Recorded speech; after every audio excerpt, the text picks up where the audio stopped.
नमस्कार, मैं हूं आपके साथ नलोफर अंसारी और आप देख रहे हैं V9 न्यूज। आइए रुक करते हैं कुछ बड़ी खबरों की ओर। केंद्रीय मंत्री एवं गुरुग्राम लोकसभा से भाजपा उम्मीदवार राव इंद्रजीत सिंह गुरुवार को पटेल वाटिका नूह में पहुंचे। पटेल वाटिका नूह में राव इंद्रजीत सिंह ने कार्यकर्ताओं से मुलाकात की और लोकसभा चुनाव की तैयारी में जुट जाने के लिए दिशा निर्देश दिए। कार्यकर्ताओं ने केंद्रीय मंत्री राव इंद्रजीत सिंह का टिकट मिलने के बाद पहली बार नूह पहुंचने पर भव्य स्वागत किया।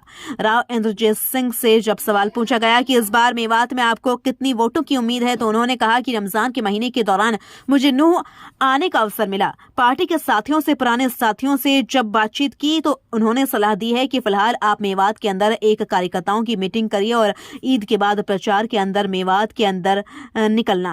उनकी सलाह मानते हुए आज कार्यकर्ताओं की मीटिंग करी है। जो भी पार्टी के साथ जुड़े हुए कार्यकर्ता हैं, अहमियत रखने वाले साथी हैं, सभी उपस्थित थे। सभी ने आज के दिन आश्वासन दिया है कि न केवल हम बल्कि जो उपस्थिति भी नहीं हुए हैं उनसे गांव-गांव, मोहल्ले-मोहल्ले जाकर वोट मांगी जाएगी और भाजपा व कमल के लिए वोट मांगी जाएगी। आने वाले समय के अंदर पहले के मुकाबले ज्यादा से ज्यादा वोट आपको दिए जाएंगे। नूह मेवात से राकेश वर्मा की रिपोर्ट। देखो, हर एक आदमी एक जैसा नहीं होता। पार्टी में अलग शाखाएं वो भी एक जैसी नहीं होती, लेकिन मूल रूप से जो हमारी पार्टी की सोच है या धारा है वो ये है कि सबको बराबर के तौर के ऊपर रखा जाए, चाहे वो किसी भी वर्ग का हो, चाहे वो किसी भी रिलीजन का हो।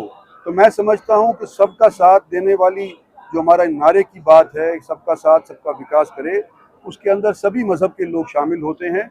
और कुछ लोग अगर इधर उधर की बात करते हैं वो निजी उनके हो सकते हैं, विचार हों, लेकिन हमारी पार्टी का ये विचार नहीं है।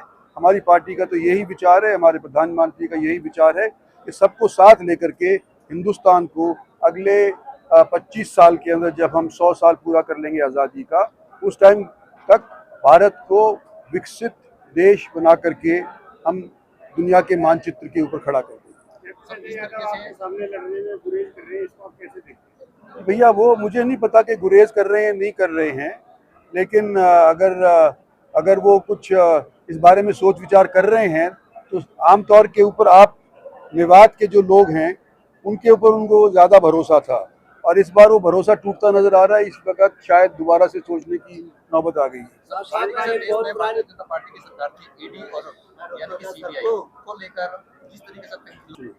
ये जो केसेस हैं पहले से ही दर्ज हैं, ये कोई नए केस तो आज तक दर्ज हुए नहीं है।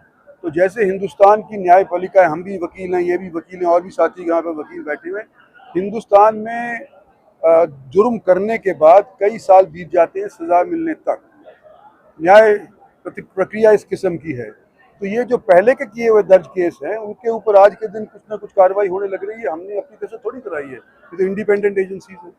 राव साहब जो है उम्मीदवार अब तक बता रहे हैं, कांग्रेस कहती है कि 6 उनमें कांग्रेस ही है, तो भाजपा के पास क्या लड़ने के लिए उम्मीदवार नहीं है? जोर से बोलो भैया, सुनाई नहीं दे रहा।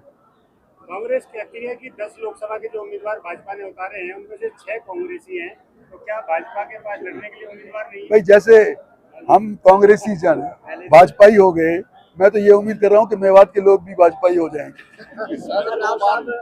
मेवात की जनता को तो अभी तक हमने अलग तौर के ऊपर तो आका नहीं, ना हरियाणा सरकार ने ना भारत सरकार ने। और जो अभी जिक्र हुआ था कि भाई मेवात के अंदर रेल की पटरी जरूर बिछनी चाहिए, तो वो पिछले साल का जो बजट था उसके अंदर एक खाता खुल गया है, बिना खाता खुले उसके अंदर पैसा दर्ज नहीं होता है। तो ये जो हमारी रेलवे लाइन की जो हमने ऐलान किया था आज से 5-7 साल बरस पहले, वो पहले तो उसके ऊपर हम अमल नहीं कर पाए क्योंकि रेलवे के पास इतना पैसा नहीं था।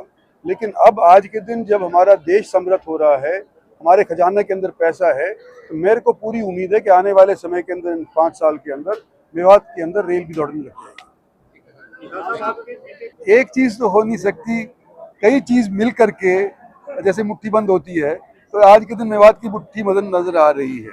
उसके अंदर हमारे पुराने नेता जो दूसरी पार्टियों में थे वो शामिल हुए हैं भारतीय जनता पार्टी में, वो भी है।